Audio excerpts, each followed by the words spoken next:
Hello दोस्तों, comic series channel पर आप सभी लोगों का स्वागत है। हमारी आज की कॉमिक्स है नूतन चित्रकथा कॉमिक्स की पेशकश भूतनाथ सीरीज की कॉमिक, जिसका नाम है भूतनाथ और लालची बाप। तो चलिए दोस्तों, शुरू करते हैं इस मज़ेदार कॉमिक्स को।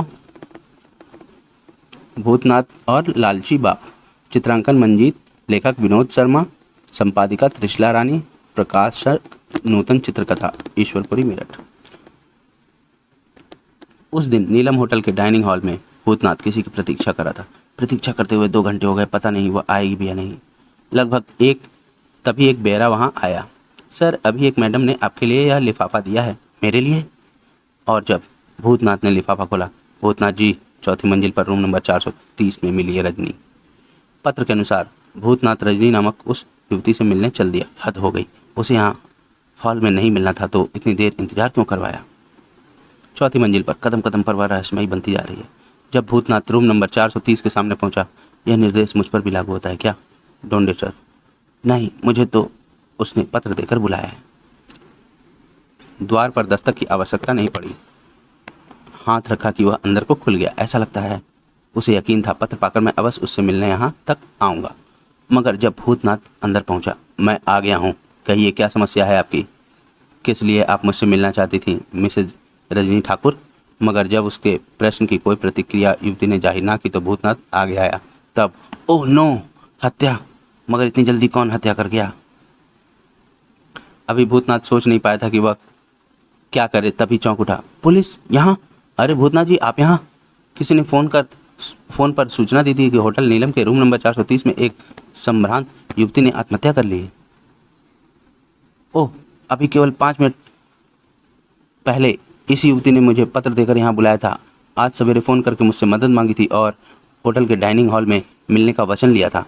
आप 5 मिनट की बात कह रहे हैं? इसके घातक घाव से बहने वाला रक्त जम गया है, जिसका अर्थ है कम से कम 2 घंटे पहले यह मर चुकी थी। पहली कुछ समझ में नहीं आई। क्या तुम इसके विषय में और कुछ भी जानकारी रखते हो? फ़ोन पर उसने बताया था कि वह एक संभ्रांत घर की नारी है। अपने विषय में बाकी जानकारी मिलने पर ही देना चाहती थी। मुझे जिसने फ़ोन किया था उसने भी इसके विषय में पूरी जानकारी नहीं दी थी। होटल के रजिस्टर में इसके विषय में पूरी जानकारी होगी शायद। मगर मैं चकित हूँ, मुझे फ़ोन किसने किया था? वह आवाज़ किसी स्त्री की थी। उसने अपने विषय में कुछ नहीं बताया। मैं हैरान हूँ कि इसी युवती के नाम से मुझे किसने पत्र भेजा था। इसका नाम रजनी ठाकुर है। फ़ोन पर यही मुझे बताया था इसने। क्यों ना उस बेरा से बात करें जिसने मुझे पत्र दिया था। हाँ, यह ठीक रहेगा। होटल में एक युवती ने आत्महत्या कर ली थी या उसकी हत्या हो गई। सारा स्टाफ हरकत में आ गया। यह आत्महत्या का मामला नहीं हो सकता इंस्पेक्टर पवार, स्पष्ट हत्या है, बाकायदा षड्यंत्र के साथ।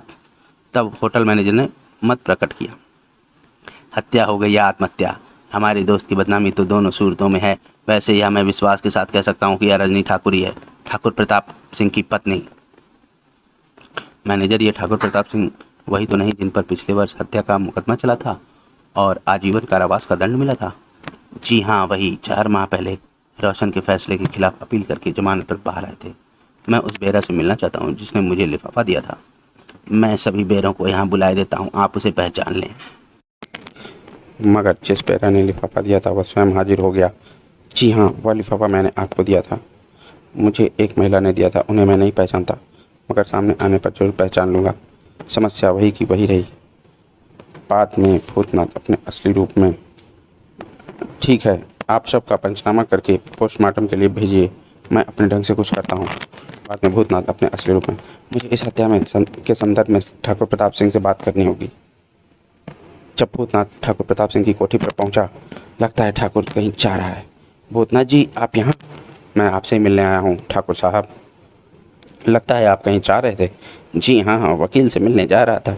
अचानक हमारी याद कैसे आ गई? आपकी पत्नी रजनी देवी नजर नहीं आ रही? 1 हफ्ते से वो अपने मायके में है। बैठिए। उनका मायका इसी शहर में है या कहीं बाहर? यहीं डिफेंस कॉलोनी में उनके पिता की कोठी है। बात क्या है? अचानक उनसे एक काम पड़ गया है। जहाँ तक मैं समझता हूँ, आप तो मेरी पत्नी से कभी नहीं मिले, फिर काम क्या हो सकता है? ठाकुर साहब, मैंने सुना है आपकी पत्नी व आपका मतभेद चल रहा है। कोई खास नहीं, पत्नी और पति में थोड़ी बहुत नोक-झोंक तो सभी घरों में होती है, मगर थोड़ी सी नोक-झोंक हत्या का कारण तो बन नहीं सकती। मैं आपको बताने आया हूँ कि आपकी पत्नी की हत्या कर दी गई है। क्या क्या क्या क्या कहा आपने? जरूर आपको कोई भ्रम हुआ है। आज सवेरे तो वह मिलने आई थी यहाँ, मगर अब से करीब 2 घंटे पहले उनकी हत्या नीलम होटल के रूम नंबर 430 में किसी ने कर दी। ओह नो, ऐसा नहीं हो सकता। मेरी पत्नी मुझे बहुत प्रिय थी। मैं समझता हूँ, आप अपने आप को संभालें और हत्यारों को पकड़ने में पुलिस की सहायता करें। मुझे आपकी ससुराल का पता चाहिए। ठाकुर से रजनी के मायके का पता लेते ही भूतनाथ चल दिया। ठाकुर प्रताप सिंह का चरित्र अपने आप में कम संदिग्ध नहीं है। फ़ोन पर यदि रजनी ने बताया होता कि वह कौन है तो मैं काफ़ी सावधान होता, लेकिन यह भी तो मुमकिन है कि मुझे फ़ोन करने वाली रजनी ना हो, जैसे कि मेरे पास बेरा के द्वारा खत पहुंचाने वाली भी रजनी नहीं, कोई और महिला थी। वह एक शानदार कोठी थी जिसमें रजनी के माता पिता रहते थे। मुझे लगता है उन लोगों को अपनी बेटी की हत्या की कोई जानकारी नहीं है। मुझे भूतनाथ कहते हैं। आपको देखकर ऐसा नहीं लगा कि हम पहली बार मिले हैं? मैंने आपको पहचान लिया। मुझे कर्नल विश्वास कहते हैं। 8 साल पहले पाकिस्तान सीमा पर हमारी मुलाकात हुई थी। मैं तब सर्विस में था। कहिए चाय या कॉफ़ी चलेगी या ठंडा मंगवाऊँ? फ़िलहाल कुछ नहीं कर्नल। क्या रजनी ठाकुर आपकी ही बेटी थी? जी हाँ, मगर थी का क्या मतलब है? दुखद समाचार है। आज होटल नीलम के रूम नंबर 430 में किसी ने उनकी हत्या कर दी। वह समाचार रजनी के माता पिता पर भारी बीता। हाय, किस निर्मोही ने मेरी बेटी को मार डाला? यह सब कैसे हो गया? भूतनाथ ने सांत्वना दी और सारी बातें बताईं। आज सवेरे मुझे एक फ़ोन मिला जिस पर एक महिला स्वर ने अपने आप को रजनी बताया और कहा कि मैं मुसीबत में हूँ, मदद चाहती हूँ। कृपया होटल नीलम के डाइनिंग हॉल में शाम ठीक 7 बजे मिलें। मैं शाम को जब होटल पहुँचा तो आधा घंटा की प्रतीक्षा के बाद बेरा ने एक लिफाफा मुझे दिया जिसमें रजनी की तरफ से लिखा एक पत्र था कि मैं उसके रूम नंबर 430 में मिलूं। मैं जब वहां गया तो वह मृत पाई गई। मुझे पत्र देने वाली महिला कौन थी?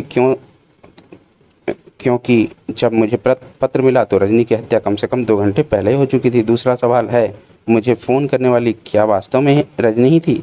तीसरा सवाल यह है कि रजनी किस परेशानी में थी? चौथा सवाल ये कि उसकी हत्या किसने की, क्यों की? ओह, मेरी मासूम बेटी का अंजाम बुरा रहा।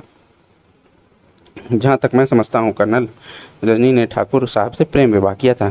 हाँ, मैंने उसे बहुत मना किया था क्योंकि ठाकुर अपनी पहली पत्नी का हत्यारा था, मगर ना जाने कौन सा जादू था रजनी पर कि उसने उन्हीं दिनों ठाकुर से शादी कर ली जब ठाकुर पर हत्या के आरोप में मुकदमा चल रहा था। शादी के बाद उन दोनों में कैसी निभी?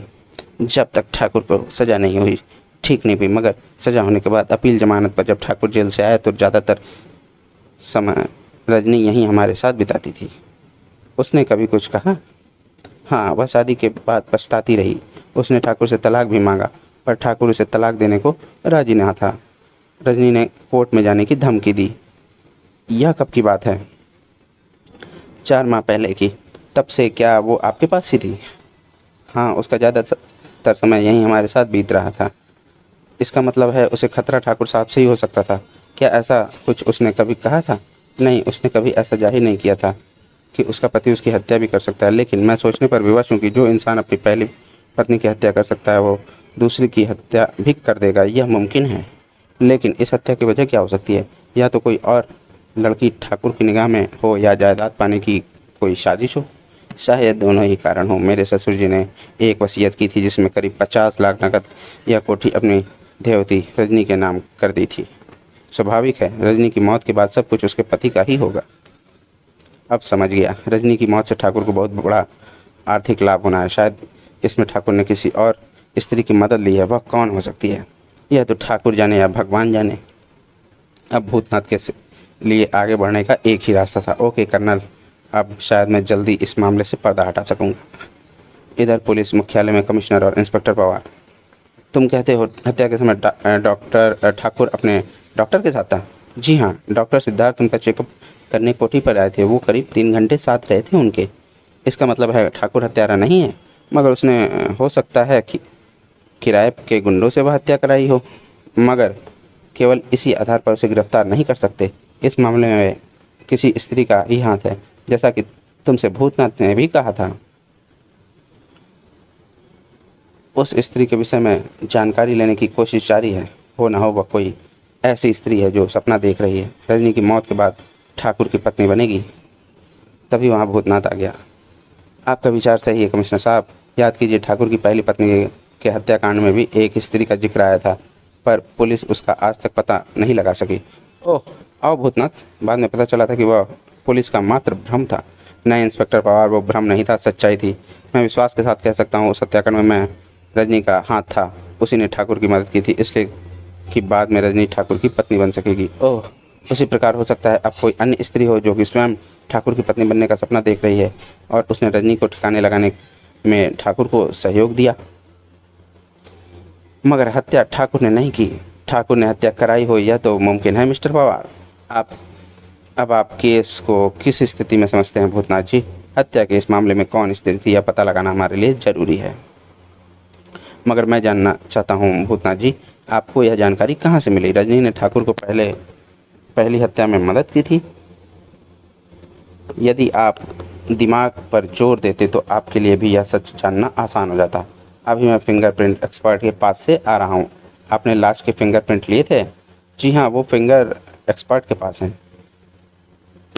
उसी एक्सपर्ट के पास रिकॉर्ड में वो फिंगरप्रिंट्स भी हैं जो श्रीमती चंद्रा ठाकुर के शव के पास संदिग्धावस्था में पाए गए थे। उनके विषय में सोचा गया था वह उस स्त्री के निशान है जिसने हत्या में ठाकुर का सहयोग दिया था, पर बाद में पुलिस उसे ना पा सकी और वह विचार फाइल में गायब हो गया।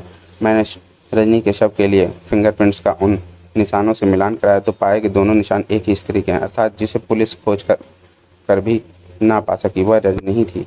ओह गॉड, इसका मतलब यह है कि ठाकुर प्रताप सिंह ही रजनी का भी मुख्य हत्यारा है और उसको किसी ऐसी स्त्री ने सहयोग दिया है जिसे ठाकुर ने अपनी पत्नी बनाने का आश्वासन दिया। अब मुझे उस स्त्री का पता लगाना होगा कि वह स्त्री कौन है। मुझे उम्मीद है तुम्हें जरूर सफलता मिलेगी भूतनाथ, कानून तुम्हारा उपकार नहीं भूलेगा। भूतनाथ का लक्ष्य था अब ठाकुर प्रताप सिंह। ठाकुर के घर में कोई तो ऐसा नौकर होगा जिसे उस स्त्री की जानकारी होगी, जिससे ठाकुर मिलता जुलता होगा। मोटरसाइकिल कोठी के बाहर ही छोड़कर भूतनाथ अंदर प्रविष्ट हो गया। पहले ठाकुर और रजनी के कमरे की तलाशी लूँगा। दबे पाँव वह कोठी के पिछले भाग में पहुंचा और जहाँ तक मेरा विश्वास है वह दाईं तरफ की खिड़की ठाकुर के कमरे की है। सौभाग्य से खिड़की अंदर से बंद नहीं है। भूतनाथ ने खिड़की बंद करके पर्दे खींच दिए और लाइट ऑन कर दी। इससे पहले कि मेरे काम में बाधा पड़े, यहाँ कोई आए, मुझे भली भांति छानबीन कर लेनी चाहिए। करीब 1 घंटे तक उसने कमरे की तलाशी ली मगर कुछ न मिला। हद हो गई, क्या मेरी मेहनत बेकार ही जाएगी?